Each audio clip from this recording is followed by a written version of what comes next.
Mr. Silent Channel. Please don't skip the ads. Kabanata 1071 isang piraso ng peach blossom at isang piraso ng pula. Nagpunta rin si Jingzhe para ilagay ang insenso, ngunit hindi siya naghagis ng pera ng insenso ng katangahan. Tiningnan pa ito ng tatlong monghe ng kakaiba. Baka sa paningin nila, kaya nilang bilhin ang insenso. Ang mga tao ay mayaman man o marangal, at dapat silang magkaroon ng banal na puso. Kung hindi, bakit gumastos ng napakaraming pera sa pangmatagalang insenso? Bakit hindi na lang bumili ng panandali ang insenso?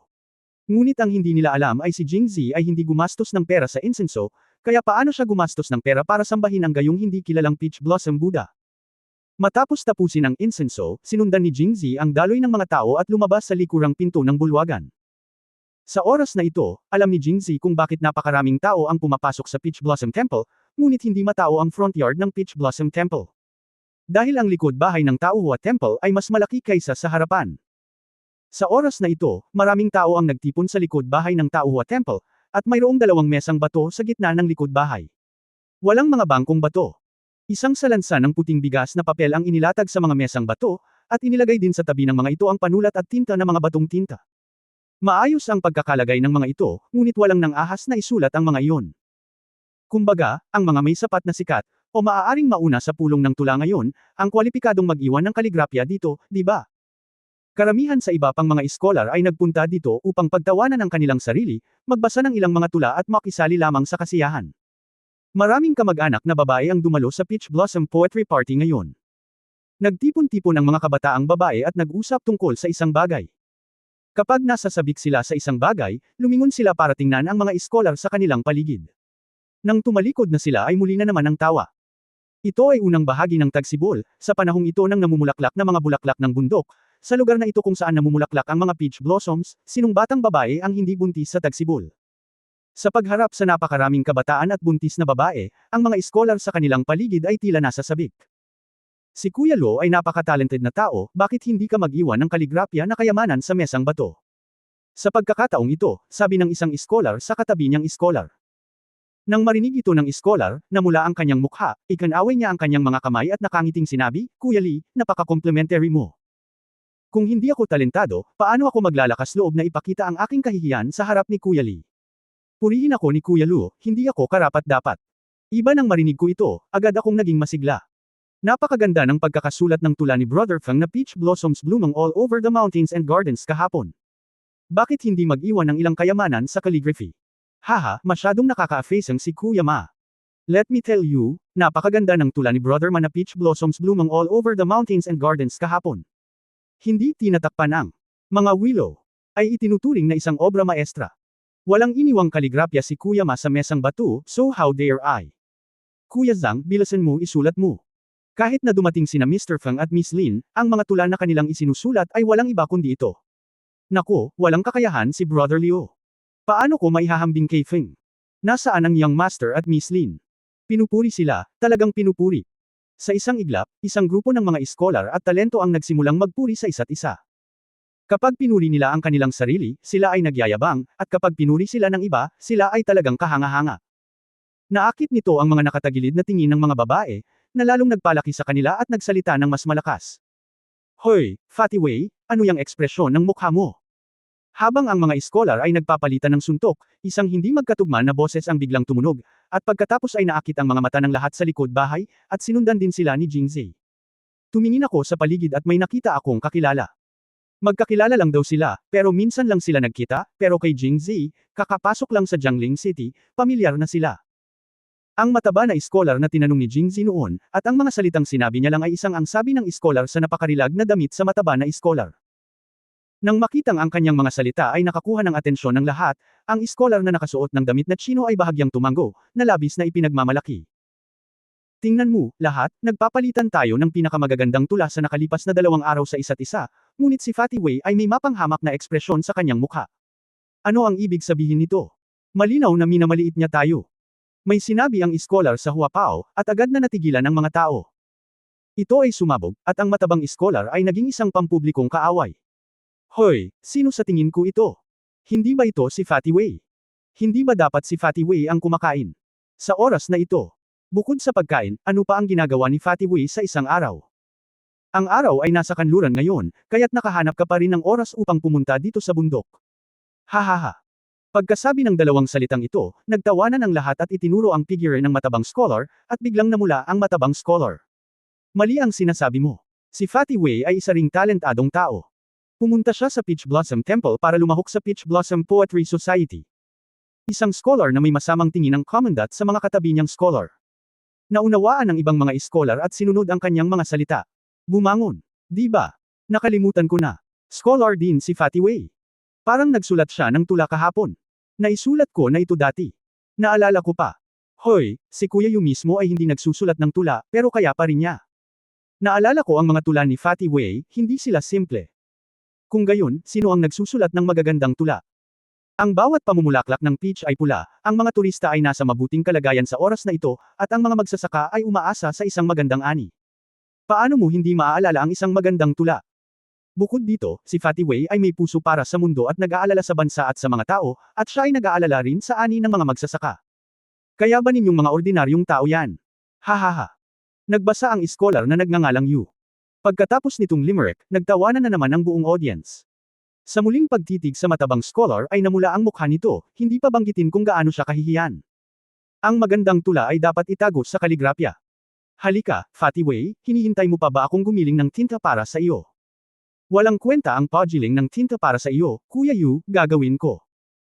Habang sinasabi niya ito, may lumapit talaga kay Fatty Shizuo, kumuha ng inkstone, at nagsimulang mag-aral ng tinta. Fatty Wei, gusto mo bang magsulat o hindi?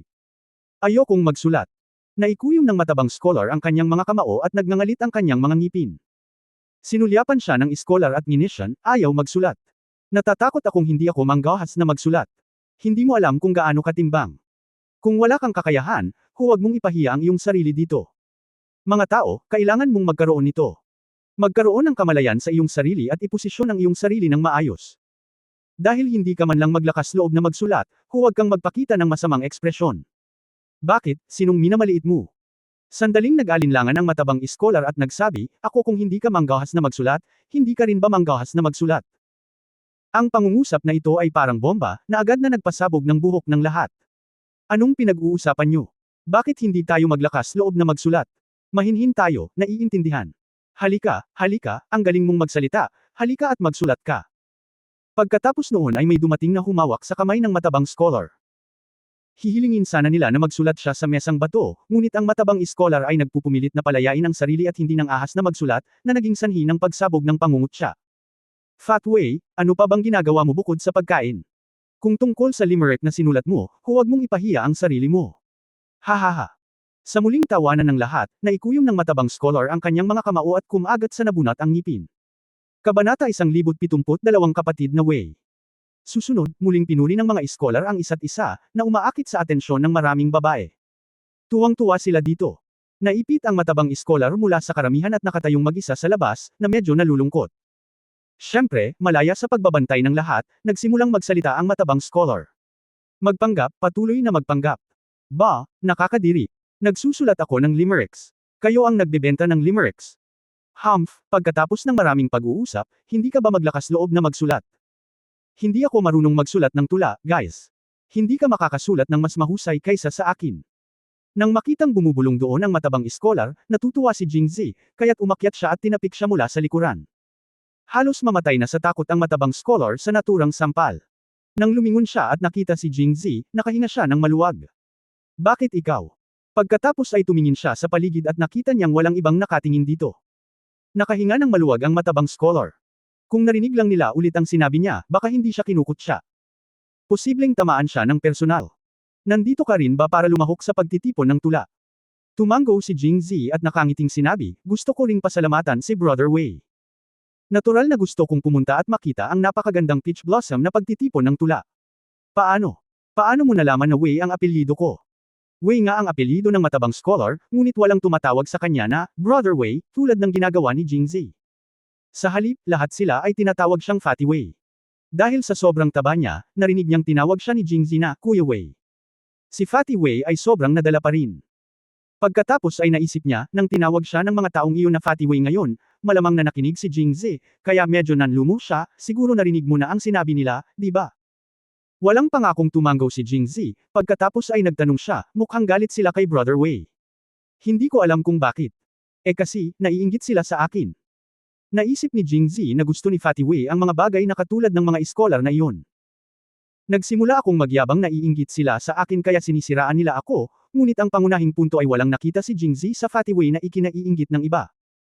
Ngunit pagkatapos na ipakilala ni Fatty Wei, sa wakas ay naunawaan ni Jingzi ang sanhi at epekto. Ang apelyido ni Fatty Wei ay Wei Jijan, at ang kanyang pangalan ay Wei Jijan. Mayroong maraming mga iskolar sa Jiangling, at ang mga bata ay karaniwang kailangang pumunta sa mga pribadong paaralan kapag sila ay umabot sa isang edad. Sa makatuwid, ang sinumang random na tao sa Jiangling City ay magiging isang iskolar, anuman ang kanilang mga interes, edad, at iba pa. Hindi mahilig mag-aral si Fatty Wei, kumain at uminom lang. Nasa negosyo ang pamilya ni Fatty Wei at may kaya naman ang kanyang pamilya kaya naman nakakakain siya ng maayos at nakakainom ng maaanghang tuwing kainan kaya naman sobrang taba niya. Noong siya ay nasa paaralan, hindi siya nakikinig sa klase at madalas na natutulog, kaya hindi siya makasulat ng kahit anong tula. Nahirapan siyang magsulat kahit isang limerick. Hindi lahat ng tao sa paaralan ay mayaman, o masasabing karamihan sa mga tao ay mula sa mahirap na pinagmulan. Kung tutuusin, lahat ay kailangang pumasok sa paaralan, ngunit kakaunti lamang ang mayayaman. Sa makatuwid, ang mga mayayaman tulad ni Fatty Wei ay naging ibang uri. Kapag gulay at kanin lang ang kayang kainin ng iba, manok, itik at isda ang kinakain niya sa puso niya. Sinong makakatiis nito? Kaya naman, normal lang na sabihin ni Fatty Wei na lahat ay naiinggit sa kanya. Hindi napigilan ni Jingzi na mapabuntong hininga pagkatapos marinig ito. Walang naiinggit dahil sa pagkain. Gayunpaman, kung pupunta si Fatty Wei sa kanyang mundo, tiyak na magiging napakagandang mukbang siya. Masasabi ko lang na hindi siya isisilang. Oras na. Si Jingzi ay unang nagpahayag ng pakikiramay sa karanasan ni Fatty Wei, at pagkatapos ay nagtanong ng may pagtataka, Brother Wei, sa palagay ko, kahit na ang tula na isinulat mo ay mas simple, ito ay nakakaakit din. Hiniling nila sa iyo na isulat ito, at ikaw ang sumulat nito. Bumaba ka, anong kinatatakutan mo sa ginagawa nila? Alam pa rin ni Fatty Wei kung gaano kalaki ang kanyang timbang, at agad na namula ng purihin siya ni Jingzi. Ikanaway niya ang kanyang mga kamay at sinabing, kapatid, katawa-tawa ka. Ang aking tula ay talagang kaakit-akit, ngunit hindi ko ito may sulat. Hindi mo ito binasa. Hindi lamang ako nang ahas na huwag isulat ito, ngunit walang sinuman maliban sa mga taong iyon ang nagsasalita tungkol dito. Naglakas loob ka bang isulat ito? Nakakahiya kung gagawin mo ito. Oh, curious na tanong ni Jingzi. Sumunod, ipinaliwanag sa kanya ni Fatty Wei ang mga patakaran ng Peach Blossom Poetry Club. Ang Peach Blossom Poetry Club ay ginanap sa loob ng 3 magkakasunod na araw, at ngayon ang huling araw. Halimbawa, si Fatty Wei, o ang mga hindi kilalang iskolar na nangungutya sa kanya sa harap niya, ay magsusulat ng mga tula sa unang 2 araw. Maliban kung may anumang aksidente, ang mga tula na isinulat ng mga taong ito ay pawang katamtaman at hindi namumukod tangi. Siyempre, lahat sila ay may kamalayan sa sarili at alam kung gaano sila timbang. Ang kanilang mga tula ay para lamang punan ang kanilang mga numero. Ang mga taong magaling talaga sa pagsulat ng tula ay susulat ng mga tula sa 3 araw, na ngayon. Ayon sa mga alituntunin, 3 tula lamang ang may iwan sa mesang bato, at ang 3 tulang ito ay hindi basta-basta na isulat. Gaya ng nahulaan ni Jingzi noon, kung gusto niyang mag-iwan ng tula na may kaligrapya sa mesang bato, alinman sa taong sumulat ng tula ay may mataas na reputasyon at nakilala siya ng lahat ng naroroon, kaya maaari niyang iwanan ang kaligrapya.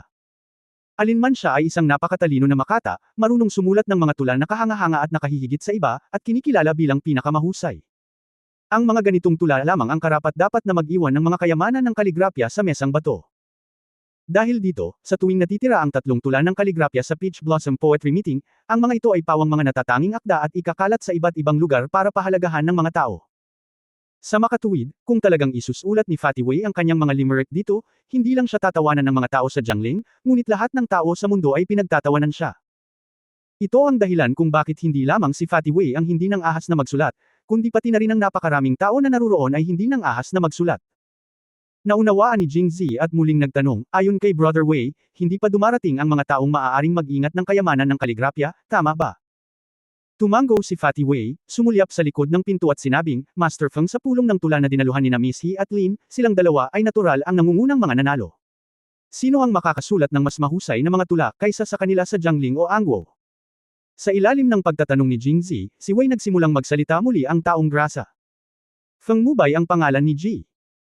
Feng, at nagmula siya sa pamilyang Feng, na isang mayamang pamilya sa Jiangling, dahil ang ama ni Feng Mubay na si Feng Wanyu, ay minsang nagsilbi bilang isang opisyal sa Jingzhou. Sa pinakamataas na antas, siya ay isang ika-4 na baitang Wenyuan Bachelor. Nang maglaon, nagretiro siya at bumalik sa kanyang bayan. Sa Jiangling, kahit na nakilala ng gobernador ng Jiangling si Feng Wanyu, magalang niyang tatawagan siya bilang Feng Dayuan, na nagpapakita kung gaano kataas ang katayuan ni Feng Wanyu. Sa Feng Wanyu sa Taiman, natural na hindi masama ang pamilya Feng. Bukod dito, ang pamilyang Feng ay pinsan ni Lin Qingshan, ang pinuno ng pangkat ng Qingcheng, at itinuturing na pangalawang pinakamalaking pamilya sa Jiangling City. Kung tungkol sa unang pamilya, may iba pa. Sa sandaling marinig niya ang pangalan ni Lin Qingshan, naalala ni Jingzi ang lalaking minsan ay may ideya para sa kanyang ikatlong kapatid na si Qingqiu, ngunit nawala ng pag-ibig at nasugatan ang kanyang ikatlong kapatid na babae sa isang martial arts competition. Bigla siyang walang interes sa Feng Mubay na ito na hindi pa niya nakilala. Anong magandang impresyon? Kabanata 1073 ang 1000 taong gulang na pangalawang anak.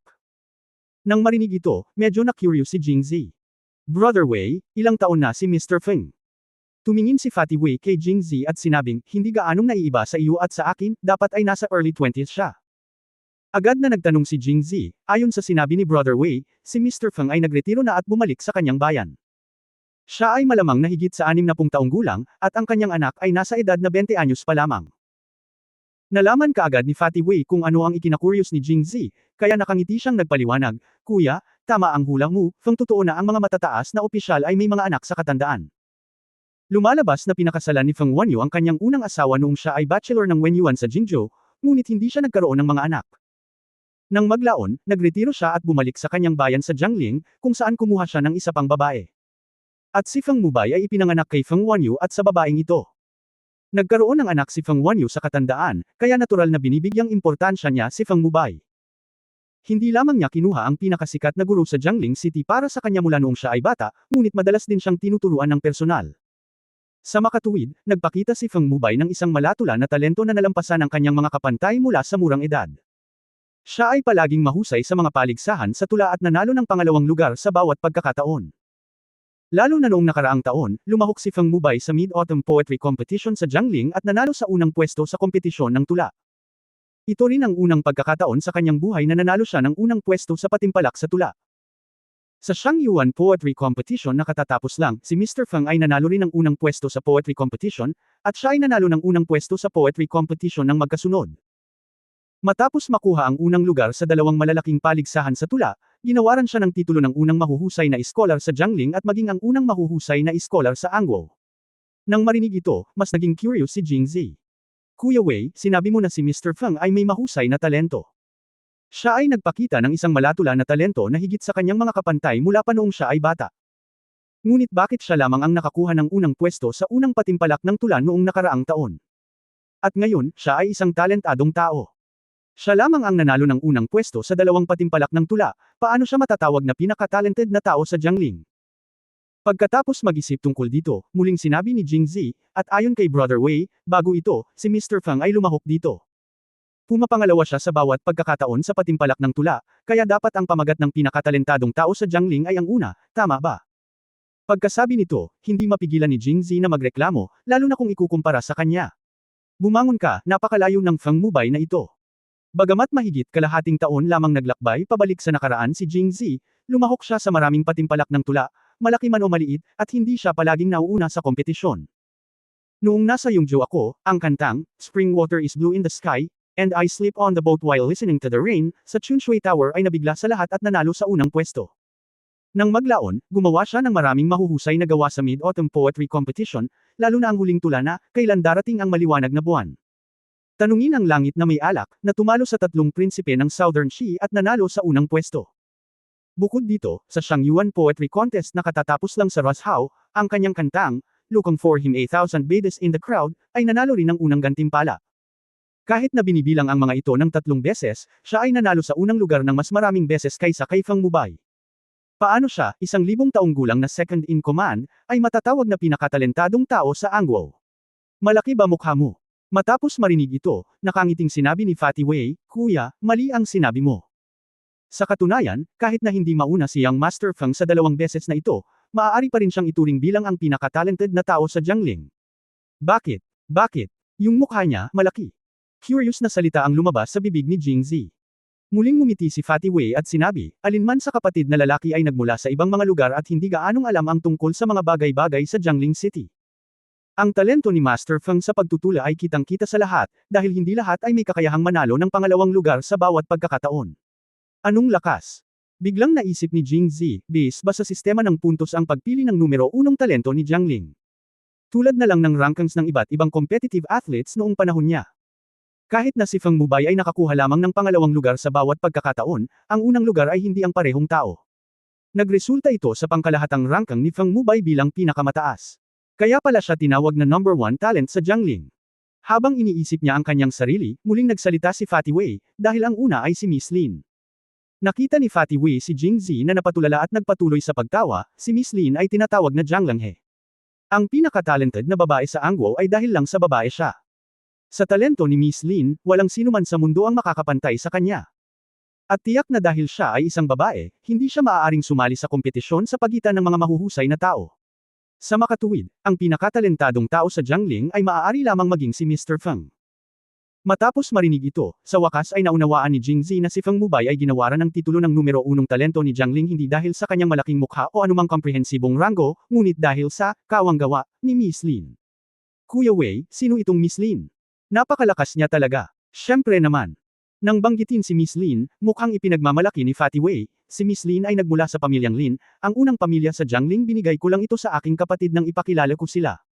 Sinabi ko na ang pamilyang Feng ay ang pangalawang pinakamahusay na pamilya sa Jiangling. Ang pamilyang Lin ay mula sa isang scholar na pamilya. Noong bata pa ang pamilya Lin, si Lin Changjun ay may magandang relasyon sa punong ministro na si Zhu, at silang dalawa ay itinuring na magkapatid. Mas matanda si Mr. Lin ng ilang taon. Nauna siyang pumasa sa pagsusulit at naging opisyal sa Beijing. Ngayon siya ay naging punong ministro. Gayunpaman, kinuha ni Ji Lin ang pagsusulit makalipas ang ilang taon at naging gobernador ng Jiangling. Ngunit sa hindi malamang dahilan, siya ay naging gobernador ng Jiangling mahigit 10 taon na ang nakalilipas. Si Master Lin ay biglang nagbitiw sa kanyang posisyon bilang gobernador at nag-concentrate sa pagtuturo sa kanyang nag-iisang anak na babae, si Miss Lin. Ang mga bagay na ito ay lihim na narinig mula sa aking ama, at walang ordinaryong tao ang makakaalam nito. Nang sabihin niya ito, mukhang proud si Fatty Wei, at nagulat si Jingjing. Hindi alam ni Zi hanggang ngayon na si Zutong ay hindi taga Jingzhou, kundi isang out-and-out na Jiangling na tao na katatapos lang sa pagsusulit sa Jingzhou. Gayunpaman, pagkatapos ng pagpapakilala ni Fatty Wei, agad na naunawaan ni Jingzi ang relasyon sa pagitan ng kaaway at sa ating sarili. Ang pamilya Feng at Lin Qingshan ay magkamag-anak, kaya malamang na hindi sila mas mabuti, habang ang pamilya Lin ay may matandang relasyon kay Zutong, kaya dapat silang maging mapagkakatiwalaan. Sa oras na ito, si Fatty Wei ay gumagawa pa rin ng mga pagpapakilala. Hindi isang maling desisyon para kay Mr. Lin na magbitiw sa kanyang trabaho at turuan si Miss Lin sa bahay, dahil si Miss Lin ay sadyang napakatalino. Si Miss Lin ay masigla at matalino mula noong siya ay bata. Lahat ay natutunan niya sa isang pagkakataon. Siya ay bihasa sa lahat ng uri ng musika, chess, calligraphy at pagpipinta. At siya ay lalo na mahilig sa tula, kaya si Miss Lin ay masigasig din na sumali sa mga pagtitipon. Gayunpaman, sa anumang pagtitipon ng tula na sasalihan ni Miss Lin, ang unang lugar sa pagtitipon ng tula ay hindi kailanman mahuhulog sa ibang tao. Ito ang dahilan kung bakit nakilahok si Ginoong Feng sa napakaraming pagtitipon ng tula. Ngunit ang dahilan kung bakit maaari lamang tayong kumuha ng pangalawang pwesto ay kung kasama si Miss Lin dito, sino ang maaaring kumuha ng unang pwesto. Pagkaraang marinig ito, nagtatakang nagtanong si Jingzi, kung gayon, bakit siya biglang nanalo sa unang pwesto ng 2 beses. Maaaring ang kanyang kakayahan ay tumaas ng husto sa nakalipas na 6 na buwan, o ang kakayahan ni Miss Lin ay bumaba. Napailing si Fatty Wei at nakangiting sinabi, hindi naman ganoon, pero dahil hindi sumali si Miss Lin. Noong Hulyo, si Miss Lin ay lumabas para sa isang paglalakbay at hindi nakisali sa anumang pagtitipon ng tula pagkatapos niyang bumalik. Noon lamang nagkaroon si Mr. Feng ng pagkakataong manalo ng 2 unang premyo.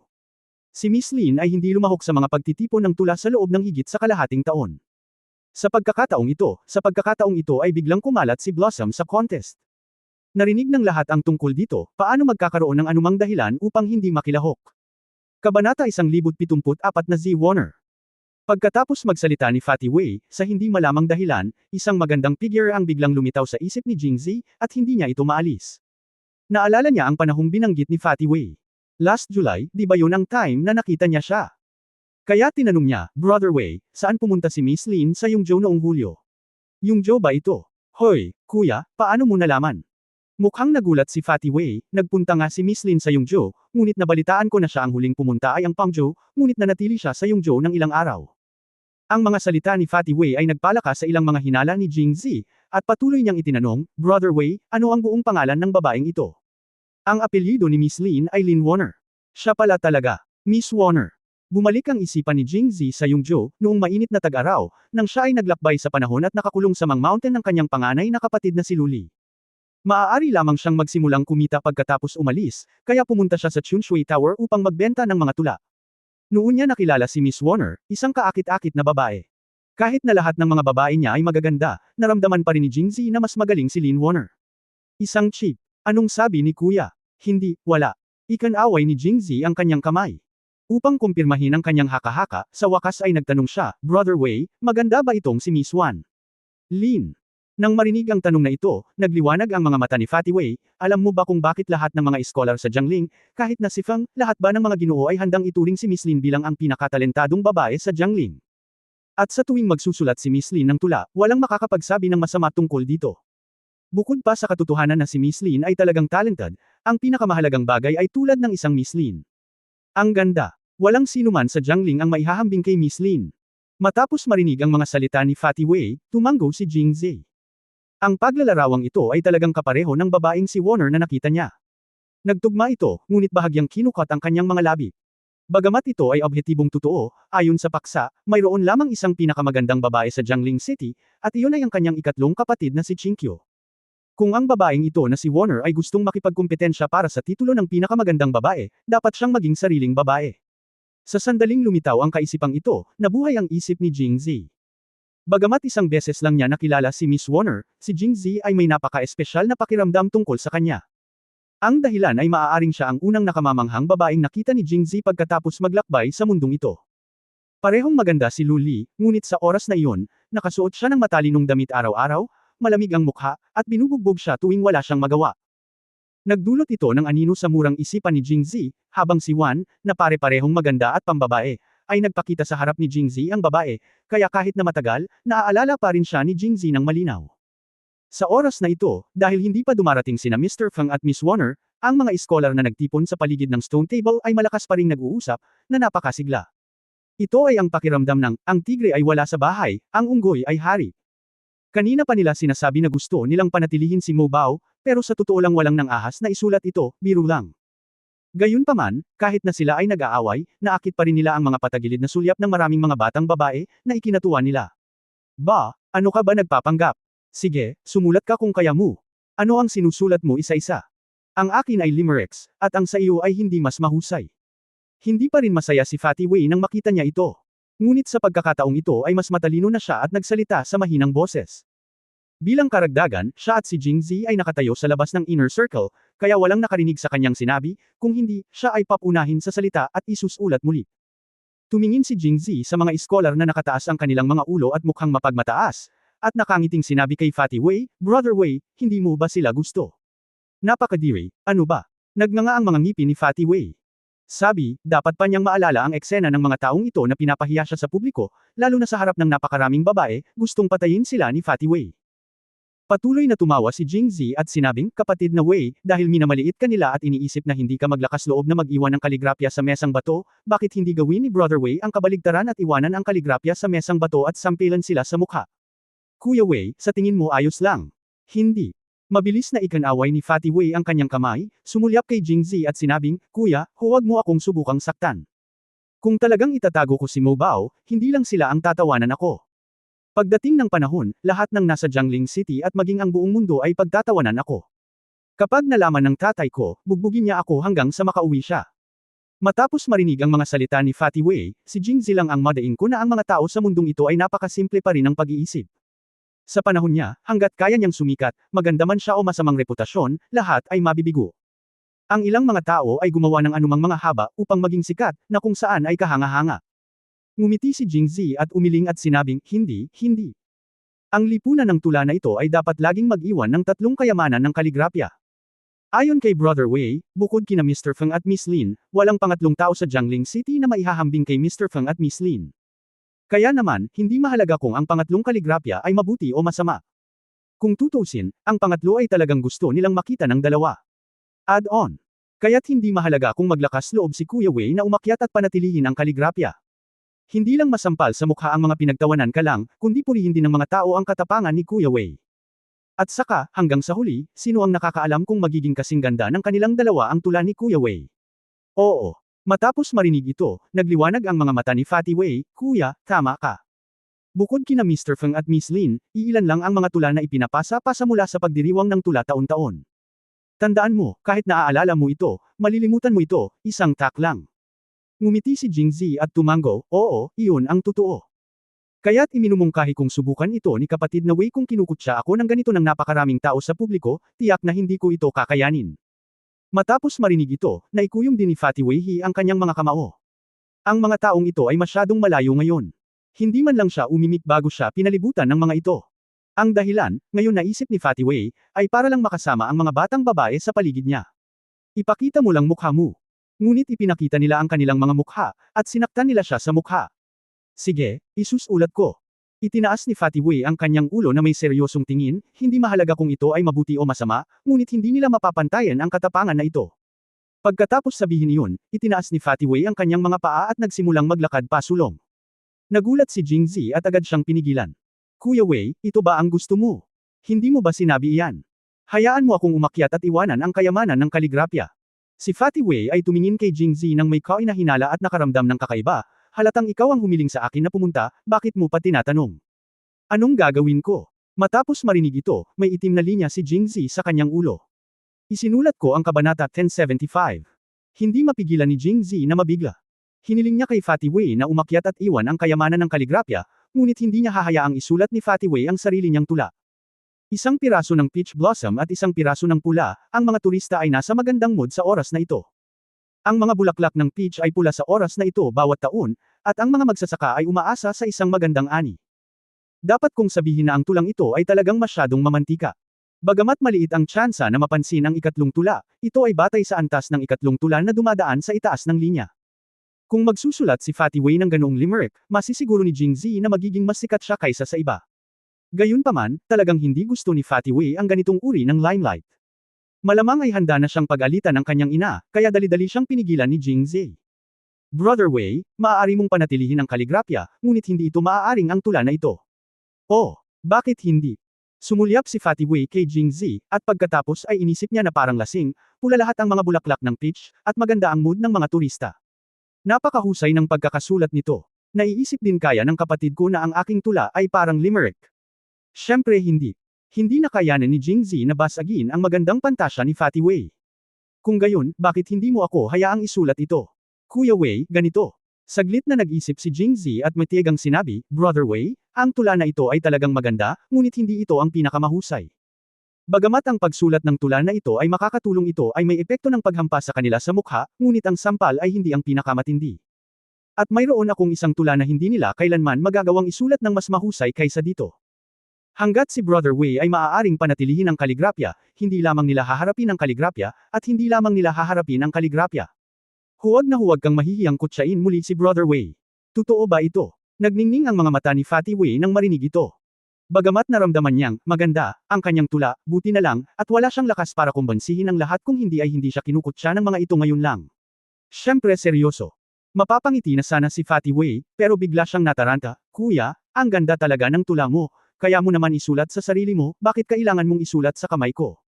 Kuya, sikat ka sa sarili mo. Hindi maganda. Kailangan kong sabihin na si Fatty Wei ay medyo tanga, ngunit hindi masyadong tanga.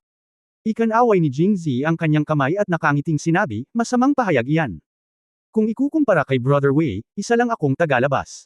Kung aakyat ako at magsulat ng mga tula, natatakot akong mapatawa ka ng mga taga-Janggalang. Kahit na magsulat ako ng magagandang tula, sa palagay ko ay hindi gagawin ng mga taga ron. Parang hindi naman. Isa pa, bagaman matagal na kaming hindi magkakilala ni Kuya Wei, pakiramdam namin ay napakalapit namin sa isa't isa. Bukod dito, tinuwanan lang ng mga taong ito si Brother Wei, na ikinagalit ko, kaya gusto kong tulungan si Brother Wei. Isang hininga. Magandang kapatid. Talagang naantig si Fatty Wei matapos itong marinig. Hinawakan niya ang kamay ni Jingzi at sinabing, Kuya, pakisabi sa akin ang tula. Kapag ako ay sumikat, tiyak na hindi kita makakalimutan. Kapatid. Ngumiti si Z at tumango, pagkatapos ay binasa sa tenga ni Fatty Wei, at ang mga mata ni Fatty Wei ay naging mas maliwanag at lumiwanag habang nagsasalita si Jing Z. Kuya, ikaw ba ang sumulat ng tula na ito ng mag-isa? Tumango si Jing Z at sinabing, Brother Wei, gamitin mo lang. Ginagarantiya ko na ang tula na ito ay orihinal at walang magtatanong dito. Kuya, ang talino mo. Sabi ko kay kuya sa sobrang usapan, hindi ko pa alam kung ano ang pangalan ng kapatid ko. Tanong ni Fatty Wei. Ang aking apelyido ay Jing, at ang aking apelyido ay ang salitang, pilosopo. Wala akong talento, ngunit nakuha ko ito ng nagkataon, at nakuha ko ito ng nagkataon. Mahinhin na sabi ni Jing Z. Jing Z. Oy, bakit parang pamilyar ang pangalan na ito? Napakamot ng ulo si Fatty Wei at nagsimulang mag-isip. Mukhang hindi talaga sikat ang pangalan ni Jing Z sa Jiangling. Kahit na may nakarinig nito, ngayon ko lang narinig, pero hindi ako napahanga. Brother Wei, na may ganoong karaniwang pangalan, malamang na maraming tao na may parehong pangalan sa akin. Hindi nakakagulat na narinig ito ni Brother Wei. Hanggat mas pinag-iisipan pa ito ni Fatty Wei, may isip niya kung sino si Jing Z, ngunit sa pagkakataong ito, si Fatty Wei ay nakatuon ng lahat ng kanyang lakas sa tulang sinabi lang ni Jing Z sa kanya, kaya hindi na niya pinag-isipan ng malalim ang pangalan ni Jing Z. Isang hakbang pasulong at humarap sa nagdadaldala na karamihan, si Fatty Wei ay buong pagmamalaki na sumigaw, umalis ka, iingatan ko ang kayamanan ng kaligrapya. Tumahimik ang mga tao at napalingon dito. Mahalaga para sa mga tao na magkaroon ng kamalayan sa sarili, at ang mga intelektual at iskolar na ito na nagsasalita ng walang kaparehkan ay mulat sa sarili. May natitira pang 3 tula sa kaligrapya sa Peach Blossom Poetry Contest. Nangako sina Fang Mubay at Lin Warner na darating, kaya natural silang dalawa na kukuha ng 2 pwesto, 1 pwesto na lang ang natitira upang makipagkompetensya para sa huling kayamanan ng kaligrapya. Pangarap ng bawat iskolar na mag-iwan ng isang obra maestra ng kaligrapya sa isang malaking pagtitipon ng tula, at ang mga taong ito ay walang pagbubukod. Hindi nila ito iniiwan ngayon dahil hindi sila nangangahas, o hindi sapat ang kanilang tiwala, kaya lahat sila ay naghihintay kina Fang Mubay at Lin Warner. Pagkatapos magsulat, pagkatapos ay isa sa alang-alang nila itong muli upang makita kung ang kanilang tula ay mas mahusay kaysa sa iba pang mga tula. Kahit na ang pangatlong tula ay mas masahol pa kaysa sa iba pang 2 tula, ito ay hindi dapat masyadong magkaiba. Upang ito ay sumikat kung tutusin, alam ng lahat na walang makakasulat ng mas mahusay na mga tula kaysa kina Fang Mubay at Lin Warner. Ngunit habang sila ay nag-uusap at naghihintay, isang boses na hindi nila inaasahan ang sumabog sa karamihan. Nang lumingon sila at nakita ito, si Fatty Wei nga. Si Jing Z naman sa tabi ni Fatty Wei, automatic na hindi siya pinansin ilang beses pa silang tumingin sa kanya. Sino ang nagpamukha kay Jing Z? Fat Wei, alam mo ba kung ano ang sinasabi mo? Fat Wei, how dare you leave behind your limericks and calligraphy? Hindi ka talaga nagpapakita ng mukha mo. Kailan mo natutunan ang problemang ito, Fatty Wei? Ikaw lang. Anong isusulat? Huwag mo siyang pigilan, hayaan mo siyang magsulat. Gusto kong makita kung anong uri ng mga kayamanan ng kaligrapya ang may iwan ni Fatty Wei. Kung magsasalita lang siya ngunit hindi magsulat, hindi siya makakapagdaos ng anumang pagtitipon ng tula sa Jiangling sa hinaharap. Hayaan siyang makilahok. Oo, hayaan siyang magsulat. Pinandilatan ng isang grupo ng mga tao si Fatty Wei at sumigaw. Pati ang mga babaeng kadalasang hindi tumitingin sa kanya ay nakatingin sa kanya. Tumingin sa ibabaw. Nang makita ito ni Fatty Wei, hindi niya maiwasang mataranta. Gumawa siya ng isang malaking hakbang pasulong, itinaas ang kanyang ulo at sinabing, isusulat ko ang isusulat ko, at aalis ako. Nang makita ang arrogant, dominante at mayabang na hitsura ni Fatty Wei, nangangati ang mga ngipin ng lahat sa galit, ngunit wala silang kinalaman sa kanya. Kung tutuusin ay napagkasunduan nila siya, kaya nag-aatubili silang humakbang pabalik sa magkabilang panig upang bigyan siya ng paraan. Pumasok si Fatty Wei nang walang pag-aalinlangan, at lumapit sa stone table na may atensyon ng lahat. Pagkatapos ay kinuha niya ang kanyang panulat. Marahil ito ang kauna-unahang pagkakataon na si Fatty Wei ay nakipag-ugnayan sa stone table sa isang pulong ng tula. Medyo na-excite siya at kinakabahan, kaya napalingon siya. Gusto kong tingnan si Jing Z, umaasang makahanap ng pampatibe loob mula kay Jing Z. Sayang naman at pagkapasok niya ay automatikong nagkukumpulan ang mga tao sa likod niya at nakaharang sa daan kanina pa. Saan niya ito makikita? Kabanata 1076 na hayaan akong basahin ito. Nakatalikod lang si Fatty Wei at napabuntong hininga. Nang makita ito ng mga nanunood, akala nila natakot siya at lalo pang sumigaw. Bilasan mo magsulat, bakit ka nag-aaksaya ng oras mo? Sinasabi ko sa iyo, huli na para magsisi ngayon. Kung hindi ka marunong magsulat, ihahatid na kita sa bundok ngayon. Oo, itaboy mo siya sa bundok dali. Nang marinig ni Fatty Wei ang mga panunuya na ito, kinuha niya ang kanyang panulat, kinusot ang kanyang mga mata at nginisyan, sinong nagsabing hindi na ako magsusulat. Kung ganun bakit ka nagdadabog, bilasan mo. Kinuha ni Fatty Wei ang kanyang panulat at hindi gumagalaw ng matagal.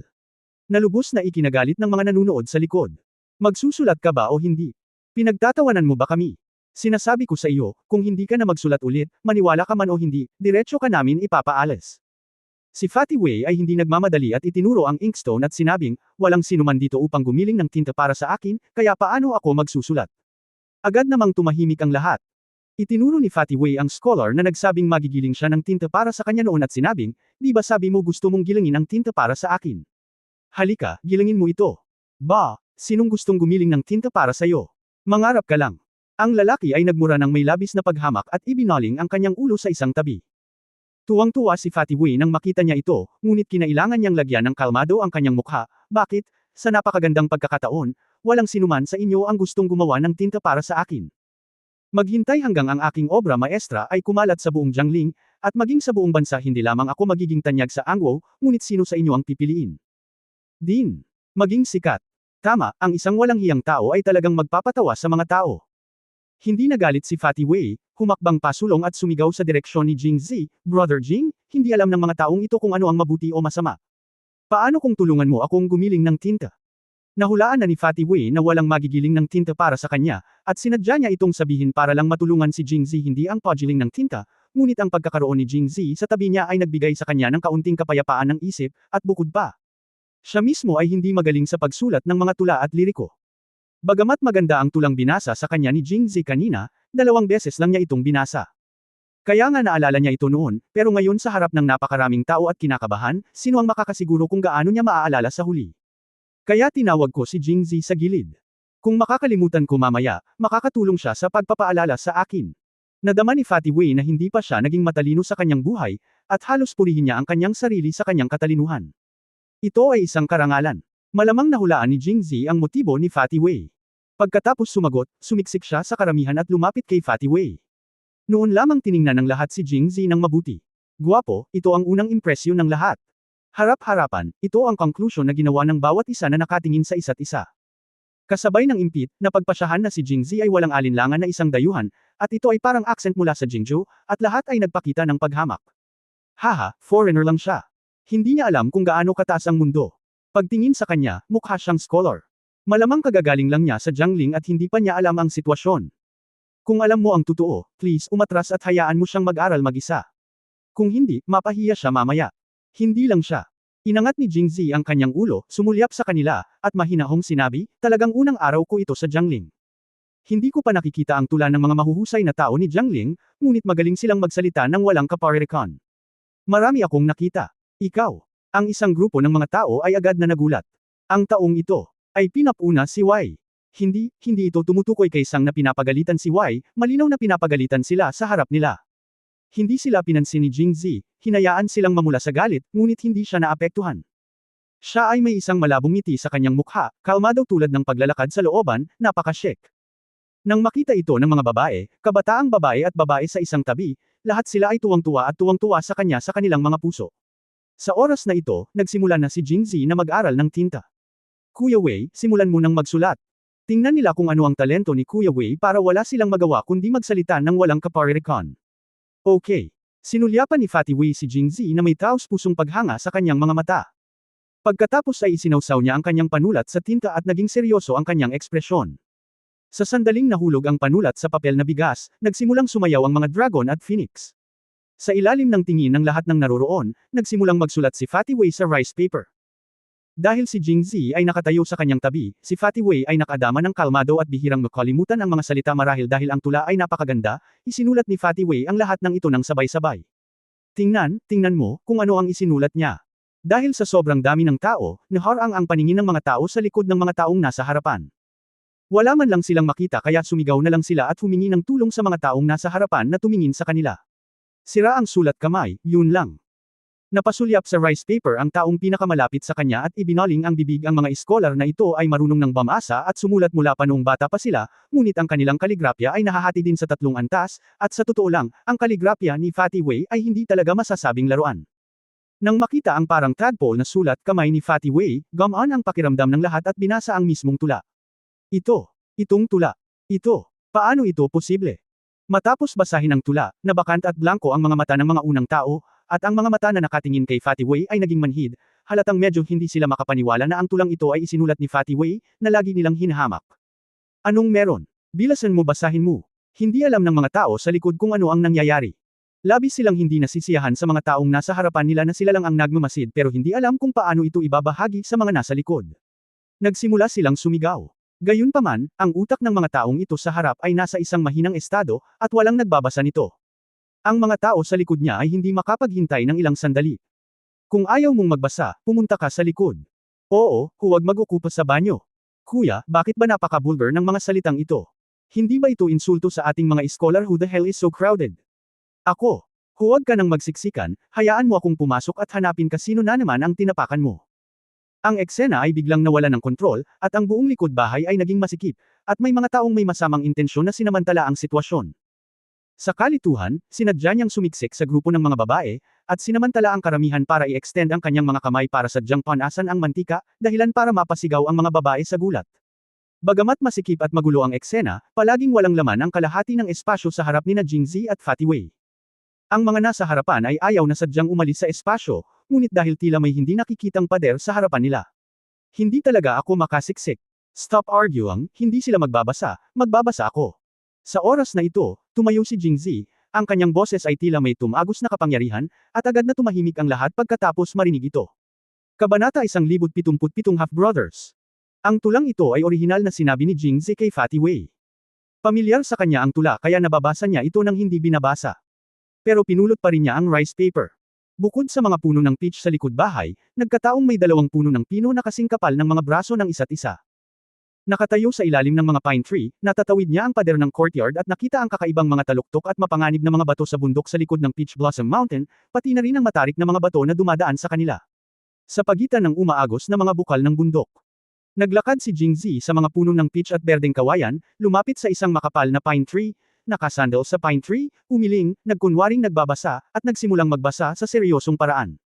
Sa gitna ng tahol ng mga aso at ingay ng mga tao, ang mga bulaklak ng peach ay makapal ng hamog. Ang mga USA ay nakikita kapag ang mga puno ay malalim, at ang mga kampana ay hindi naririnig sa tanghali sa batis. Hinahati ng mga ligaw na kawayan ang berdeng ambon, at ang mga lumilipad na bukal ay nakasabit sa mga berdeng taluktok. Walang nakakaalam kung nasaan sila, at nakasandal ako sa 2 o 3 pine sa kalungkutan. Sa katunayan, pamilyar si Jingzi sa mga bulaklak ng peach. Maraming tula, dahil taon-taon tuwing Marso at Abril kapag ang mga bulaklak ng peach ay ganap na namumulaklak, nagbibigay sila ng walang limitasyong inspirasyon sa mga tao upang magsulat ng mga tula at liriko, ngunit ang tulang sinabi ni Jingzi kay Fatty Wei ay hindi ang pinakasikat sa mga tula ng Peach Blossom.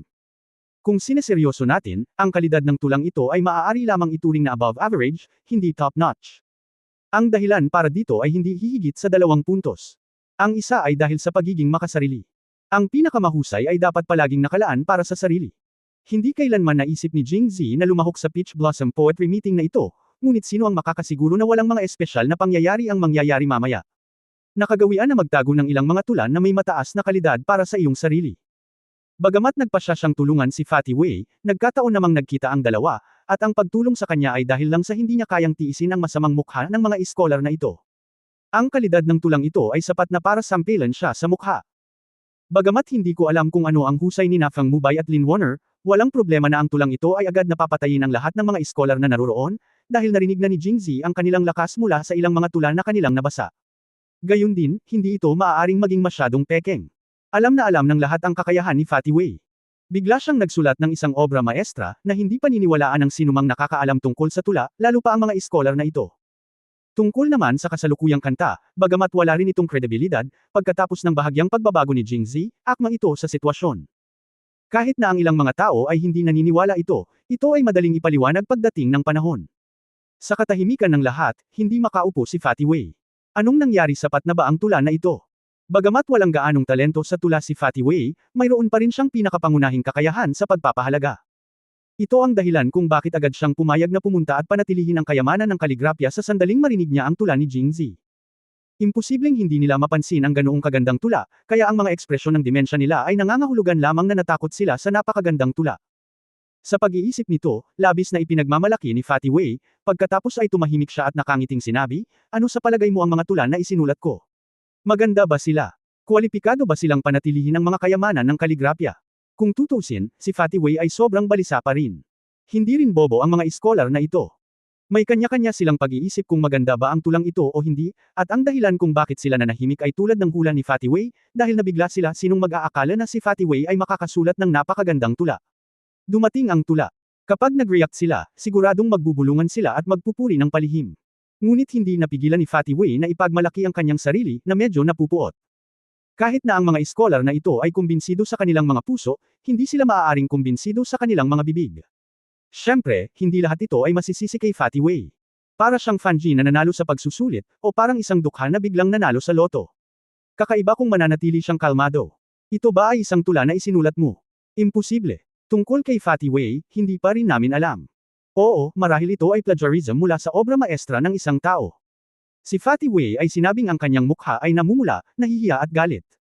Sa wakas may nagbigay sa akin ng tula, pero sinabi mo talaga na plagiarized ko ito kahit plagiarized mo rin. Kayong mga kalokohan. Tinuro sila ni Fatty Wei, sabi mo nangopya ako, pero sabihin mo sa akin kung sino ang nangopya ko.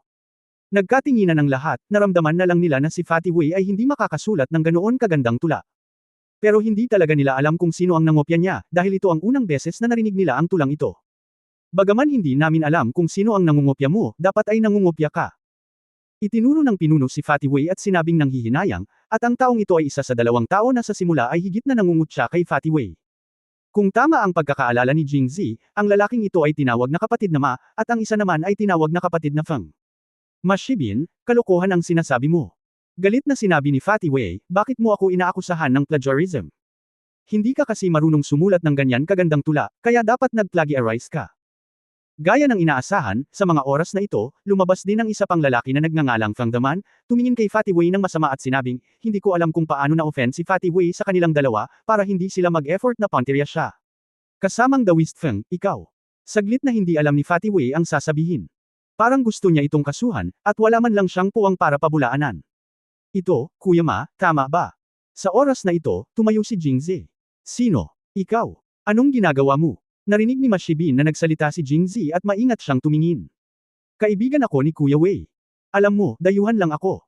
Ngumiti si Jingzi, pagkatapos ay tumingin kay Dawist Feng. Si Brother Feng ito, tama ba?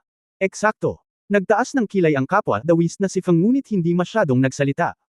Nakikita ko na magkamukha sina Kuya Ma at Kuya Feng. Siguro kung magkamag-anak ang dalawang magkapatid. Nagkatinginan sina Ma Shibin at Feng Daoyu na may disgusto sa kanilang mga mata dahil pareho silang magkamukha. Hindi sila masyadong magaling, at bawat isa ay may kanya-kanyang katangian. Ang isa ay tungkol sa langit, at ang isa ay tungkol sa lupa. Natural, ayaw nilang masabing magkamukha sila. Ano ang hitsura sa iyong mga mata? Hindi, napakagwapo ni Kuya Feng, paano ako maglalakas loob na ikumpara kay Kuya Feng? Kuya Ma, mali yan. Ang gwapo ni Kuya Ma, paano ako maglalakas loob na ikumpara kay Kuya Ma? Bahala ka. Mapagpakumbaba at mahinhin. Haha, sa tingin ko magkahawig sila. Pinigilan ni Jingzi ang hikbi na bumubula at nakangiting sinabi, sa tingin ko, hindi lang magkatulad sina Brother Feng at Brother Maria. At magkahawig ang mga apelyido ni na Brother Feng at Brother Maria. Si Brother Feng ay masikat ng kaunti kaysa kay Brother Ma, kaya matapang kung hulaan na si Brother Feng at Brother Ma ay half-brothers. Sa sandaling lumabas ang mga salitang ito, tumahimik ang buong lugar. Napakagatlabi ang lahat sa mapaglarong ekspresyon. Sa pagtingin sa kanila, gusto nilang tumawang ngunit nahihiyang gawin ito, at nakaramdam ng hindi komportable na pagpigil. Hindi ba't nangangahulugan ito na ang ina ng dalawang taong ito ay nagkaroon ng relasyon sa kanilang ama? Kung tungkol sa kung kaninong ina ang berde at kung sino ang ama, hindi ito malinaw. Kabanata 1078 Labanan ng Jiangling. Si Ma Shibin at Feng Daoyu ay unti-unting naging bato. Nang mag-react sila, agad silang nagalit. Anak, anong pinagsasabi mo?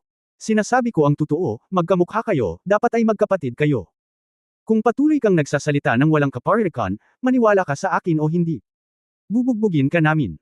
Kung tutusin, sila ay mga scholar lamang na hindi kailanman lumaban sa kanilang pang-araw-araw na buhay. Halos ituro ni Jingzi ang kanilang mga mukha at pinagalitan sila, nagdaraya ang iyong ama. Magalang pa rin sila at walang lakas ng loob na kumilos, na talagang katawa-tawa. Bakit ako nagsisinungaling? Sa tingin mo ba, Kuya Wei? Mabilis na tumanggaw si Fatty Wei, tama si Kuya Jing. Magkamukha silang dalawa, dapat nga. Galit na galit si Fatty Wei kanina, sobrang komportable ako sa sandaling ito at nagmamadaling sinabi. Ikaw. Si Ma Shibin at Feng Daoyu ay napuno ng kalungkutan at galit. Pumunta sila sa ibang mga scholar upang makakuha ng ilang suporta mula sa kanila. Sino ang nakakaalam na pagkatapos isulat ni Fatty Wei ang tulang ito, lahat sila ay nagpanggap na patay na. Sino ang naruroon sa oras na ito? Isang paglalakbay sa maputik na tubig na ito. May ebidensya ka ba? Matagal na nag-isip si Mashibin at sa wakas ay nasabi niya ito. Pagkaraang marinig ito, ngumisi si Jingzi, ebidensya. Noong sinabi mong plagiarized si Brother Wei, wala kang sinabing ebidensya. Sa oras na ito, lahat ng naruroon ay biglang napagtanto kung bakit biglang tumalon si Jingzi upang salakayin sina Mashibin at Feng Daoyo. Orihinal na iniisip nila na silang dalawa ay halatang walang katulad, paano malalaman ni Jingzi na ang kanilang mga magulang ay hindi tapat? Lumaban pala ito kay Fatty Wei. Nagkatinginan sina Mashibin at Feng Daoyo. Alam nilang dalawa na mali sila sa pagkakataong ito, ngunit medyo ayaw nilang gawin iyon. Ngayon lang din naghinala ang iba na si Fatty Wei ang nangopya kaya bakit nila inatake silang dalawa. Sa oras na ito, biglang pumalakpak si Feng Daoyo at sinabing, "Okay, alam ko kung bakit palaging sumusulat si Fatty Wei ng limericks noon, at ngayon ay bigla siyang nagsulat ng isang obra maestra." Oh, bakit? Nakipagtulungan si Mashibin. Iyon ay dahil ang tulang ito ay hindi sa kanya, ngunit sinabi mo sa kanya. Kung hindi, paano niya siya matutulungan? Pagkatapos ay itinuro niya si Jingzi, sa tingin mo ba? Dapat iisa lang ang ama niyong dalawa. Mga kapatid sa ama, bakit pa ang pangit ninyong dalawa? Hindi ba? Noon pa man ay ginagamit na ito ni Jingzi. Sa sandaling lumabas ang mga salitang ito, huminto sa pag-uusap sina Mashibin at Feng Daoyo. Ngumisi si Jingzi, maaari kang kumain ng random, ngunit hindi ka makapagsalita ng walang kaparirikan. Ang tulang ito ay isinulat ni Brother Wei, kaya ito ay sa kanya. Wala kang pakialam kung sino ang gumawa ng tulang ito. Kuan na tahimik ang madla, nakatumbas ng hindi direktang pag-amin na ang tulang ito ay isinulat nga ni Jingzi, ngunit dahil si Fatty Wei ang sumulat nito, kahit na kumalat ito sa hinaharap, ito ay kay Fatty Wei lamang. Lahat ay tumingin kay Jingzi na may napakakomplikadong mga mata, ngunit ang mga mata ng mga batang babae ay kumikinang. Nagbubulungan pa nga ang ilan sa mga magagandang babae, na parang pinag-uusapan kung pupunta at kakausapin si Jingzi pagkatapos ng pulong ng tula. Ilang salita lang. Kung tutusin, napakagandang lalaki. Para naman kay Fatty Wei, wala siyang pakialam sa reputasyon, kaya hindi mahalaga sa kanya kung alam ng ibang tao kung sinulat niya ang tulang ito o hindi. Sa sandaling ito, sinasampal niya ang mga gustong makakita sa kanya na tumawa. Iyon lang ang mahalaga sa kanya. Ang unang tula ng kaligrapya ng Peach Blossom Poetry Club ngayong taon, ang tula ni Fatty Wei ay walang alinlangan sa listahan. Ang susunod nating masasaksihan ay kung ang mga tula ni Feng Mubay at Lin Weiner ay maaaring maging mas mahusay kaysa sa isang ito. Siyempre, nadama ng lahat ng naruroon na dapat itong mas mahusay kaysa sa tulang ito. Kung hindi, hindi ba't ang talento ni Jingzi sa pagtutula ay mas mahusay kaysa sa pinakatalentadong lalaki at pinakatalentadong babae sa Jiangling? Sa makatuwid, ang lahat ay hindi makapaghintay na umasa na malapit nang dumating sina Feng Mubay at Lin Weiner. Ang tulang ito ay hindi alam na magkakaroon ng malabong kahulugan ng labanan ng Jiangling. Sa oras na ito, isang malakas na ingay ang biglang dumating mula sa harapan ng Taohua Temple. Nadama ng mga maaaring magdulot ng ganoong sensasyon na tiyak na dumating sina Feng Mubay at Lin Weiner, kaya pansamantalang nakalimutan ng lahat ng nasa likod bahay ang nangyari kanina, at lahat ay napalingon sa likod. Nandito na sina Prefect Shu at Master Xia. May sumigaw, at sa wakas ay naunawaan ng lahat na hindi pala sina Feng Mubay at Lin Weiner, kundi iba, kaya medyo kinakabahan ng mga umaasa na sasampalin nilang dalawa si Jingzi sa mukha. Pagkabigo, nang lumingon ang lahat, wala si Mashibin. Tumingin siya kay Fatty Wei, na masiglang nakikipag-chat kay Jingzi, at nakaramdam ng pagkataranta. Naikuyom niya ang kanyang mga kamao at nagngangalit ang kanyang mga ngipin. Bigla siyang nagmulat ng mata at nag-isip ng magandang ideya. "Kuya Ma, ano ka?" Siya. Ang kapwa Dawistfeng ay labis ding naagrabyado. Mula sa gilid ng kanyang mata, nasulyapan niya si Mashibin na naglalakad papunta sa stone table. Pagbuka pa lang niya ng bibig niya ay sinaman siya ng tingin ni Mashibin. Sunod, nakita ko si Mashibin na binaliktad ang rice paper na sinulatan ni Fatty Wei, at dahil may isang stack ng rice papers na nakalagay sa stone table, idiniin ni Mashibin ang lahat. "Kuya Feng, maaari mo bang lunukan ang hininga na ito?" "Ako." Nag-alinlangan ang kapwa Dawist Feng. Nang makita ito, lumapit si Mashibin at bumulong ng ilang salita sa kanyang tainga. Nagningning ang mga mata ng kapwa Dawist Feng matapos itong marinig. Hindi nagmamadaling pumunta sina Jingzi at Fatty Wei sa harap ng bakuran tulad ng iba, dahil alam nilang kahit sinong dumating, tiyak na pupunta sila sa likod bahay. Pagkatapos ng lahat, ang pangunahing larangan ng digmaan ng Poetry Club ay narito. Sa halip na gumalaw ng paulit-ulit, mas mabuting tumayo na lang kung nasaan ka at mas comfortable. At saka, nagpapalitan silang dalawa ng victory speech, kaya paano pa sila magkakaroon ng oras para mag-ingat sa kung ano-ano pa. Maraming salamat, Kuya Jing. Napakagalang ni Kuya Wei, maliit na pagsisikap lang. Ngumiti si Jingzi at nagtanong, "Kuya Wei, may kinalaman ka ba sa Mashibin at Feng Daoyo na iyon? Bakit pakiramdam ko sinasadya nilang dalawa? Ano naman sayo? Yung dalawang kontrabida." Galit na galit si Fatty Wei nang marinig niya ito. Nang sabihin niya kay Jingzi, napagtanto niya na silang tatlo ay matandang magkakilala. Katulad sila ni Fatty Wei at hindi masyadong talented sa tula. Kaya noong mga unang araw, medyo mahusay akong naglaro. Dati nang galing si Fatty Wei sa mayamang pamilya at mahilig siyang kumain. Madalas siyang pumunta sa mga restaurant at kumain ng masasarap na pagkain. Sina Ma Shibin at Dao Yufeng ay kumain at uminom kasama niya. Sa tuwing sinusundan nila si Fatty Wei palabas, kailangan nilang umorder ng malaking mesa ng mga pagkain. Ang pagkatao ni Fatty Wei ay kapareho ng kanyang pangangatawan. Siya ay medyo mapagparaya at mapagbigay. Wala siyang pakialam sa kaunting pera. Tsaka siya mismo masarap. Gayunpaman, ang sitwasyong ito ay tumagal hanggang 2 taon na ang nakalilipas. Ang ama ni Fatty Wei ay nagkasakit ng malubha, at ang negosyo ng pamilya ay hindi na kasing ganda ng dati. Bagamat mas mayaman pa rin siya kaysa sa mga ordinaryong tao, naging mas matalino si Fatty Wei at nagpa siya na huwag maging sobrang marangya. Kaya mas madalas akong pumunta sa mga restaurant. Kahit pumunta ako, hindi ako mag-o-order ng mas mamahaling pagkain. Kakain lang ako hanggat gusto ko. Sinundan siya ni Ma Shibin at Feng Daoyo. Matako na sila noon. Paano sila magiging payag?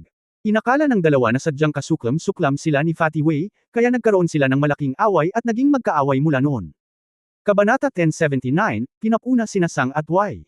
Matapos marinig ang kanyang sinabi, hindi napigilan ni Jingzi na mapabuntong hininga. Ito ay palaging isang bagay ng kabaitan at puot. Minsan, ang mga tao ay hindi palaging nagbibigay ng kawang gawa. Kapag ginawa mong komportable ang kabilang partido, kapag isang araw ang iyong kontribusyon ay hindi nakakatugon sa kanilang psikolohikal na mga inaasahan, ang puot ay kakalat sa oras na ito. Ang pinakawalang kabusugan ay ang puso ng tao. Ngunit kung titingnan ito sa ganitong paraan, itong Ma Shibin at Feng Daoyo ay talagang wala. Buti na lang at nakipagkaaway na si Fatty Wei sa kanila. Kung mananatili ang gayong mga kontrabida, maaaring may ilang problema. Nag-uusap ang dalawang tao, at tulad ng nahulaan ni Jingzi, ang mga tao na dumaloy mula sa likod bahay hanggang sa harap na bakuran ay bumubuhos na ngayon pabalik. Pagkatapos nilang magtipon muli sa likod bahay, mabilis silang lumipat sa magkabilang gilid, nag-iwan ng maliit na daanan sa gitna ng karamihan. Sa oras na ito, dalawang nasa katanghaliang gulang na lalaki ang sunod-sunod na pumasok mula sa landas, na nagpapakita ng pagpapakumbaba sa isa't isa. Ang taong naglalakad sa harapan ay nasa edad 40, nakasuot ng bird-adong damit at isang maliit na goatee. Mukha siyang napaka-energetic. Bagamat may ngiti sa kanyang mukha, pinapakita niya ang isang uri ng kamahalan. Lubos na naaakit si Jingzi sa ganitong uri ng tao. Medyo pamilyar ang ugali, dahil ganito ang ugali ng mga kakilala niyang opisyal na pwedeng pumasok at lumabas ng court. Kaya lang, mas malakas ang ugali ng mga taong kilala niya kaysa sa taong ito. Kung tutusin, ang mga opisyal na maaaring pumasok at lumabas sa korte ay mas mataas ang ranggo kaysa sa taong ito. Kung tama ang hula ni Jingzi, ang taong ito ay ang biyena ng Jiangling City at ang kasalukuyang prefect ng Jiangling. Tungkol naman sa lalaking nakaabo na balabal sa likod, siya ay higit sa 10 taon na mas matanda kaysa sa gobernador ng Jiangling. Ang kanyang mga templo ay pumuti, ngunit siya ay nasa mabuting espiritu. Hindi man siya nagsasalita ay may bukos na hangin siya sa mga galaw niya. Scholar daw siya pero ewan ko ba? Bakit magiging magalang ang prefect ng Jiangling sa isang scholar? Nang makitang nabighani si Jingzi, lumapit si Fatty Wei at ipinakilala siya sa mahinang boses, ang nasa harap ay ang ating Jiangling prefect na si Xu Wenchang, at ang nasa likod ay si Master Xia Bingrong, na guro rin ni Mr. Feng. Tumango si Jingzi, hayaan mong sabihin ko sa iyo, hindi katakataka na kaya mong tumayo kasama si Jiangling prefect at maging magalang sa kanya. Lumalabas na hiniram mo ang tulong ng kanyang apprentice. Ngunit umiling si Fatty Wei, si Brother Jing ay walang alam ngayon, Master Xia noong bata pa siya, isa rin siyang sikat na talento sa Jiangling City. Kahit na ang kanyang mga tula ay hindi top-notch, ang kanyang kaligrapya ay lubos na pinuri ng lahat ng mga light ratio.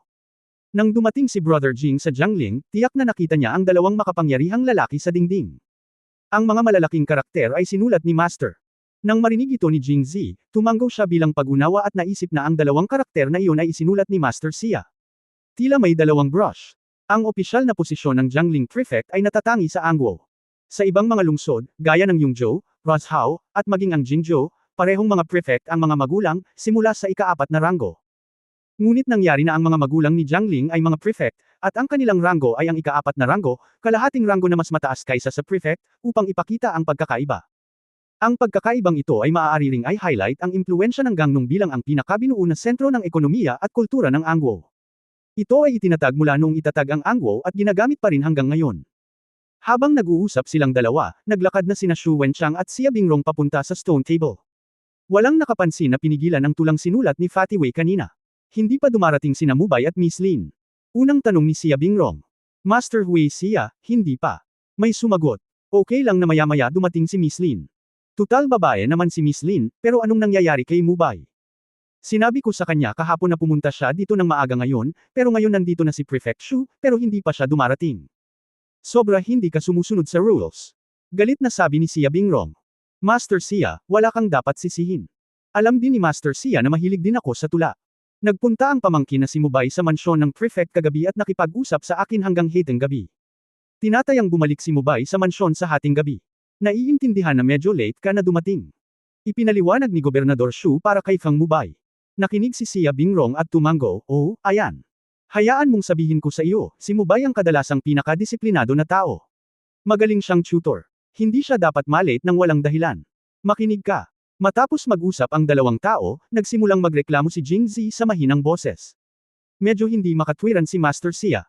Dumating siya kasama si Prefect Shu, paanong hindi siya nakikipag-usap sa kanyang apprentice? Dahil alam niyang mahuhuli si Fang Mubay, sinabi pa rin niya ang mga salitang iyon, hindi ba ito sinasadyang pagtatangka na punahin sina Sang at Wai? Tatalunan mo ba si Miss Lin? Ganito ka, scholar ka. Kuya Jing, hinaan mo ang boses mo. Nakahinga si Fatty Wei nang makita niyang ang iba ay nakatingin sa stone table. Tono. Sa totoo lang, madaling intindihin. Si Miss Lin ay napakatalino at palaging nahihigitan si Mr. Fang sa bawat pulong ng tula. Bilang guro ni Mr. Fang, si Master Sia ay hindi komportable. At saka, narinig ko na si Mr. Feng Man o hindi, si Master Sia ay hindi komportable. Bilang karagdagan sa kanyang ama, si Mr. Feng, siya rin ay si Taisho Shu, na parehong mga disipulo ng Teifo Bai noong panahong iyon. Ang ama ni Miss Lin, si Mr. Lin, ay isang matandang kaibigan ni Punong Ministro Zhou. Sinasabing wala sa iisang kampo sina Prime Minister Zhou at Teifo Bai. Kaya naman, Master Sia normal lang na magalit kay Miss Lin.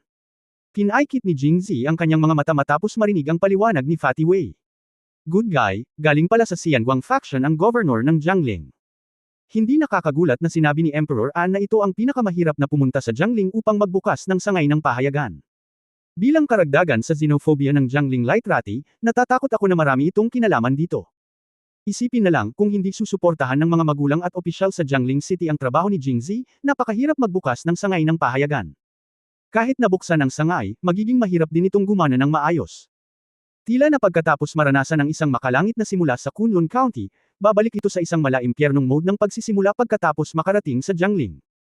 Habang nag-uusap sina Prefect Shu at Master Sia, bigla silang nag-usap tungkol sa tatlong tula sa calligraphy ngayon. Nagtataka ako kung ano ang iniisip ni Master Sia sa tatlong tula ng kaligrapya na lalabas ngayon. Tanong ni Prefect Shu. Dahil pumayag si Miss Lin na sumama sa Peach Blossom Poetry Contest, ang isa sa mga gawan ng calligraphy ay dapat kay Miss Lin. Ano sa palagay mo? Ang pangalan ay hindi nahuhulog sa tabi ng daan, at kumbinsido pa rin sila dito. Tumango si Sia Bingrong at nagpatuloy, si Mubay ay tinuruan ko mula pa noong siya ay bata pa. Malinaw na malinaw sa akin ang kanyang talento sa pagtutula, kaya't masisiguro ko na ang pangalawang kayamanan ng kaligrapya ay dapat na sa kanya. Mayroon ka bang tutol? Hindi. Tama si Master Sia. Lubos din naming hinahangaan ang tula ni Mr. Feng. Paano kami magkakaroon ng anumang pagtutol? Nagsimulang magsalita ang lahat. Ito ay nakakabigay puri kay Master Sia. Kabanata 1083 lang ang mahuhusay na tao sa mundo. Nakita ng lahat na nagbibigay sa kanila ng ganito, ngumiti si Sia Bingrong at tumango ng may malaking kasiyahan. Si Mr. Ito ay bago, at walang sino man ang umaasa ng marami mula sa sagot na ito. Ang pinaka-curious ngayon ng lahat ay ang ikatlong kanta, at nagsimula silang magtanong ng nagmamadali. Yung pangatlo. Sinulyapan muli ni Sia Bingrong ang lahat, ang pangatlo ay natural na lilito sa lahat. Mayroon bang sino man na hindi pa nakakagawa ng tula sa ngayon? Nagkatinginan ang lahat at saka umiling. Ito ay hindi isang kasinungalingan, dahil alam ng lahat na sina Fang Mubay at Lin Warner ay sasali sa pulong ng tula sa huling araw, iyon ay, ngayon, at ang kanilang mga tula ay tiyak na walang kapantay sa kanilang dalawa. May mga tula pa nga na isinulat ng ilang tao na hindi lamang kalokohan. Ang pagsusulat sa harap nila ay hindi may iwasang magdulot ng tawanan at kahihiyan. Kaya naman, nagmamadali ang lahat para tapusin ang pagsusulat sa unang 2 araw.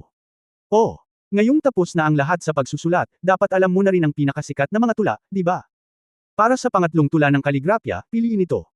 Walang masama sa sinabi ni Sia Bingrong, dahil ang mga tuntunin ng mga nakaraang Peach Blossom Poetry Fair ay iyon lang, kinuha ni Fang Mubay at Lin Weiner ang 2 sa 3, at ang huling kanta ay ang pumili ng pinakamahusay sa iba, ngunit ito ay suplemento lamang. Sa huli, sina Fang Mubay at Lin Weiner ang 2 pinakasikat. Gayunpaman, sa pagkakataong ito, pagkatapos magsalita ni Sia Bingrong, nagkaroon ng katahimikan at walang sumagot. Madali din itong intindihin. Sa katunayan, tulad ng sinabi ni Xia Bingrong, lahat ay nagsulat ng mga tula bago kahapon ng gabi, at napili na nila kung aling tula ang pinakanamumukod-tangi. Kung walang nangyaring hindi inaasahan, ang ikatlong tula ngayon ay ang tulang iyon. Pero may hindi inaasahang nangyari ngayong araw. Walang inaasahan na lalabas si Fatty Wei at magsulat ng napakagandang tula. Siyempre, inisip nilang lahat na ang tulang ito ay isinulat ni Jing Zi, ngunit kahit na sino ang mag-isip, ito ay lumabas, ngunit pagkatapos ng lahat, ito ay isinulat ni Fatty Wei, at ang kaligrapya na kayamanan ay napanatili, kaya ito ay karapat-dapat na naging dahilan upang sila ay medyo hindi komportable. Karamihan sa mga tao ay nag-isip na si Tai Shou at Master Xia ay nakatayo sa tabi ng stone table, at ang kaligrapya sa rice paper ay kitang-kita na nakikita nila ito kapag lumingon sila, kaya ayaw nilang magsabi ng kahit ano ang pinakamahalaga ay talagang ayaw nilang purihin si Wei. Taong grasa. Ngunit natuklasan ng mga interesado na sa mesang bato, biglang nawala ang kaligrapya ni Fatty Wei, at napalitan ng makapal na salansan ng blankong papel na bigas. Ito ay medyo kawili-wili. Nang makitang walang sumagot, sinabi ni Prefect Shu. Dahil tahimik ang lahat, nangangahulugan ba na walang nagsulat ng anumang napakakasyang tula sa nakalipas na 2 araw? Nanatiling tahimik ang lahat. Walang pakialam si Prefect Shu at nakangiting sinabi, walang tumugon, kaya kukunin ko ito bilang pagsang-ayon ng lahat, ngunit madali rin itong maunawaan. Sa harap ni Namubay at Miss Lin Zuyo, mahirap para sa ibang mga talento na ipakita ang kanilang mga talento at hindi magsulat. Naiintindihan na ang tula ay maganda. Biglang iniba ni Shu Taisho ang usapan at sinabing, sa ganang akin, 3 lang ang mahuhusay na tao sa mundo. Sa sandaling lumabas ang mga salitang ito, naging interesado ang lahat. Prefect Shu, sino ang 3 tao? Maging si Xia Bingrong ay sobrang curious at nagtanong kaagad. Bagaman siya ay isang talentadong tao, sa huling pagsusuri, siya lamang ang pinakatalentadong binata.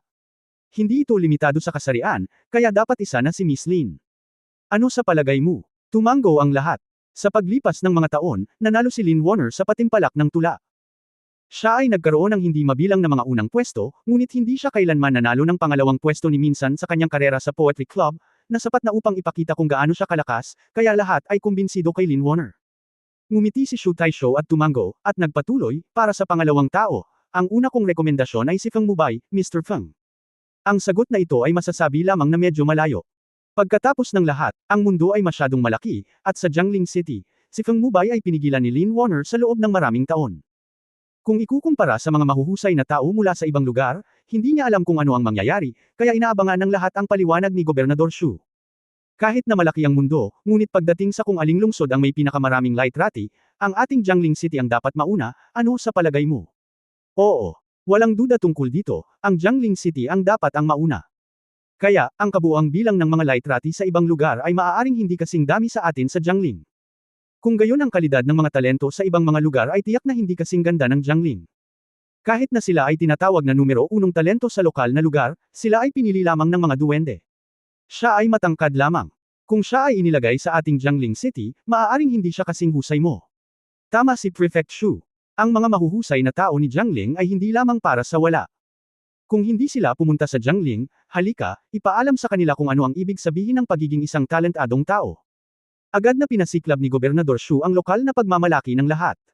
Nang makita ito, si Gobernador Shu ay natuwa at nagpatuloy, kaya, kahit na si Mubay ay mas mahusay kaysa kay Lin. Medyo masama pa rin ang babae, ngunit ang talento ni Miss Lin ay hindi kayang abutin ng mga ordinaryong tao. Kaya, bukod kay Miss Lin, si Mubay ay karapat-dapat na maging numero 1 talento sa Jiangling. Kung siya ay matatawag na numero 1 talento sa Jiangling, siya ay matatawag na numero 1 talento, sa palagay mo ba ay may problema si Mubay sa mundo? Sa pagkakataong ito, tumanggo ang lahat bilang pagsang-ayon, dahil pagkatapos sabihin ni Prefect Shu, 3 lang ang mahuhusay na tao sa mundo, at ngayon ay nasa Jiangling City na sila. 2 sila. Bilang mga taong Jiangling, ang kanilang mga mukha ay nakakuha din ng maraming kaluwalhatian. Kaya lahat ay mas interesado sa 3 tao. Prefect Shu, sino ang 3 talentadong tao? May nagtanong. Ito na yata ang 3 prinsipe ng Southern Qi. Nabalitaan ko na siya ang pinakatalentadong tao sa Southern Qi. Nangunguna siya sa lahat ng lipunan ng tula, malaki man o maliit. Napakalakas niya. Oo, narinig ko rin na ang 3 prinsipe ng Southern Qi ay may sikat na pamilya, ngunit wala siyang sa loob lamang ng ilang taon, ang kanyang talento at pagkatuto ay higit pa sa kanyang guro, at wala nang makapagtuturo sa kanya, na kamangha-mangha. May nagmungkahi kaagad ng 3 prinsipe ng Southern Qi, at nakatanggap ng suporta mula sa ilang tao. Makikita na sikat pa rin ang 3 prinsipe ng Southern Qi. Agad silang tinanong. Ang 3 prinsipe ng Southern Qi. Ano ang sinabi ni Prefect Shu ngayon? Mas matangkad siya sa mga maikli, naiintindihan mo ba? Tama si Brother Wu. Nasaan ang Southern Qi? Kung ikukumpara sa Angguo, ito ay isang magaspang na lugar. Mga taong Qi ilan sa kanila ang marunong magsulat ng mga tula at liriko. Hayaan mong sabihin ko sa iyo, ang istilong pampanitika ng Southern Qi ay maihahambing sa Jiangling. Kahit na sa mga lugar tulad ng Jingzhou, ito ay ganap na hindi maihahambing. Sa makatuwid, kahit na ang ikatlong prinsipe ng Southern Qi ay ang pinakamahusay sa Southern Qi, ang talento ay talagang katamtaman lamang, at ito ay ganap na naiiba sa mga talento ng ating Angguo. Mga kapatid, ang sinabi mo ay ganap na totoo, ngunit hindi namin pinag-isipang mabuti. Kahit na ang mga kaka-nominate pa lang ng ikatlong prinsipe ng Southern Qi, sa sandaling ito simulan mong aminin ang iyong mga pagkakamali. End of this chapter. For more updates, click on the notifications bell.